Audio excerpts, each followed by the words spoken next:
Bienvenue dans cette nouvelle édition du Morning News. Voici les titres de l'actualité. Regain d'instabilité dans le centre et le sud-est de la Centrafrique. Les patrouilles de casques bleus ont été renforcées afin de garantir la sécurité des citoyens. L'État ivoirien va indemniser les victimes des dommages causés par les fonctionnaires sur la période 2010-2017. Un peu plus de 61 milliards de francs CFA est prévu à cet effet. Et puis la Tunisie lance un observatoire pour le patrimoine afin de mieux protéger ses sites culturels. Cette initiative appuyée par l'organisation Édifices et Mémoire vise également à sauvegarder les édifices démolis. Mais tout d'abord, au Kenya, l'élection présidentielle a été reportée à samedi 28 octobre dans 4 comtés de l'ouest du pays, touchés ce jeudi 26 octobre par de violents affrontements entre partisans de l'opposition et les forces de l'ordre. Affrontements qui ont coûté la vie à 3 personnes. Alors que le président sortant, Uhuru Kenyatta, appelle les Kenyans à voter en masse, le principal opposant, Raila Odinga, a demandé à ses partisans de boycotter le scrutin.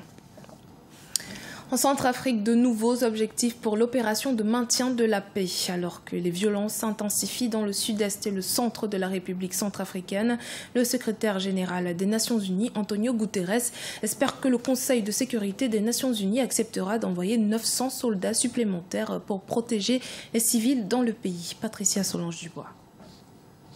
Bangui, capitale de la Centrafrique. Des casques bleus patrouillent dans leurs camions, une visite quotidienne pour tranquilliser les habitants, alors que le sud-est et le centre du pays est en proie à un regain d'instabilité. Depuis notre déploiement, nous avons constaté que la population se sent effectivement rassurée, parce que lorsqu'il y a des besoins, nous intervenons rapidement, et également le fait que nous soyons impartials et neutres dans toutes les situations, la population se sent également rassurée. Une paix fragilisée par une recrudescence des affrontements ces derniers mois. Plus de 500 000 Centrafricains auraient fui vers les pays voisins, notamment au Cameroun, au Tchad et en République démocratique du Congo, où ils sont plus de 85 000 à avoir franchi la frontière entre la mi-mai et fin août 2017. Je suis au Tchad. Je viens d'arriver, ça fait 2 ans. Mais quand même, ça calme. Toujours. La paix, ça vient doucement, tout à fait. En visite depuis ce mardi 24 octobre, le secrétaire général des Nations Unies, Antonio Guterres, a appelé à une forte mobilisation des ressources et l'envoi de 900 soldats supplémentaires. D'ici la mi-novembre, le Conseil de sécurité devrait déjà renouveler le mandat de la mission de plus de 12 000 soldats et policiers à travers le pays. La Guinée équatoriale a entériné mardi 24 octobre la suppression des visas pour les citoyens des 6 pays de la communauté économique et monétaire d'Afrique centrale. Une ratification en concordance avec l'accord conclu en 2013 sur la libre circulation des personnes en Afrique centrale. Patricia Solange-Dubois.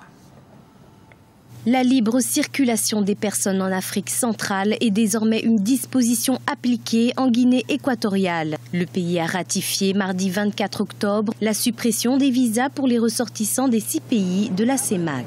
Tout ressortissant des pays de la CEMAC peut désormais entrer sans visa en Guinée équatoriale, mais doit être détenteur d'un passeport biométrique. Le Cameroun, le Centrafrique, le Congo, le Tchad et le Gabon peuvent désormais entrer et sortir de la Guinée équatoriale sans avoir de visa. Un simple passeport pourra convenir à l'entrée du territoire, à condition qu'il soit biométrique et que les 3 mois de séjour ne soient pas dépassés. Cette décision n'est pas d'application éternelle. C'est pour une période de 3 mois. Sans doute pour voir donc comment est-ce que ces différents pays pourront gérer ce flux supplémentaire de migrants, et peut-être qu'on pourra désormais étendre la mesure, signer la mesure, la rendre définitive. Mais cette décision est prise en prélude à la création d'un marché commun. Le marché commun UEAC, Union économique de l'Afrique centrale. Donc, imposer le visa pour le déplacement, c'est un énorme goulot d'étranglement, c'est un bon frein pour ralentir la circulation des personnes, des biens et des capitaux. Supprimer donc ce visa va dans le sens d'accélérer la circulation des biens, des capitaux et des personnes. Une résolution prise près de 4 ans après l'accord conclu sur la libre circulation entre les pays membres de la CEMAC. La Guinée équatoriale emboîte donc le pas au Gabon, son voisin pétrolier, avec qui elle bloquait la mise en vigueur de la décision depuis 2013. La libre circulation est donc désormais effective en zone CEMAC. En Côte d'Ivoire, l'État s'engage à réparer les préjudices causés par ses fonctionnaires et agents. Une enveloppe de plus de 61 milliards de francs CFA sera distribuée aux victimes sur la période de 2010 à 2017. Les dommages des fonctionnaires ont coûté 179 millions de francs CFA au gouvernement. Et de l'admirable Bisson. L'État de Côte d'Ivoire va devoir verser un peu plus de 61 milliards de francs CFA aux victimes des dommages causés par ses agents de 2010 à 2017. Un prix fort que l'exécutif doit payer pour réparer des préjudices causés par des fonctionnaires. Des actes qui fondent ces demandes se traduisent entre autres par des violences de stipulation contractuelle et des négligences. Effectivement, l'État de Côte d'Ivoire se retrouve en train de payer plus de 61 milliards de francs CFA aux victimes des dommages qui ont été causés par ces fonctionnaires et agents sur la période de 2010 à 2017. Et cela est dû principalement à plusieurs problèmes, notamment la destruction de biens d'autrui, le non-respect des délais. Vous savez par exemple que lorsque un agent de l'État doit traiter un dossier, par exemple bien particulier, qu'il ne le fait pas dans le temps, cela donc le particulier peut traduire donc saisir l'État en justice. Donc, ce qui fait que, bien entendu, cela entraîne des pénalités. Selon le directeur général du Trésor et de la comptabilité publique, Jacques Conan Assaoré, ces actes exposent fréquemment l'État au paiement d'importantes sommes d'argent. Pour des démolitions des biens d'autrui, par exemple, l'État de Côte d'Ivoire va devoir payer 55,5 milliards de francs CFA et 220 millions de francs CFA pour les accidents de la circulation.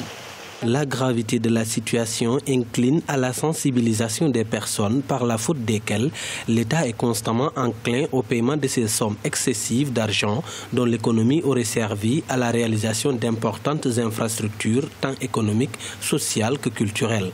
Entre 2010 et 2017, le non-respect des clauses contractuelles et des ruptures abusives de contrats ont coûté 179 millions de francs CFA à la Côte d'Ivoire.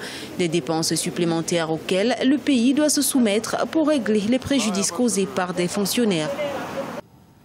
En Tunisie, les édifices culturels sont souvent démolis au profit du développement économique. Afin de les protéger, un observatoire pour la revalorisation du patrimoine culturel a été mis en place. Une initiative qui appuie la volonté du gouvernement de sauvegarder son patrimoine architectural et son savoir-faire ancestral. Aïssatou Diamanka Besland.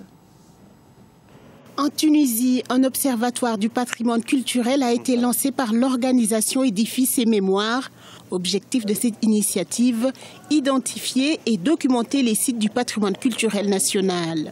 En Tunisie, en fait, on a remarqué qu'il y avait énormément d'édifices démolis qui faisaient partie du patrimoine. En tout cas, qu'on jugeait, nous, associations et en tant que citoyens tunisiens et architectes, comme édifices faisant partie du patrimoine tunisien. L'idée est très simple, impliquer le citoyen dans l'identification du patrimoine et l'accompagner avec des spécialistes du patrimoine pour justement trouver ces éléments de langage pour justifier ce qui est patrimoine, ce qui n'est pas. Cette initiative va dans la volonté du gouvernement tunisien de sauvegarder son patrimoine architectural ancien, son savoir-faire ancestral et d'assurer le rayonnement de la Médina.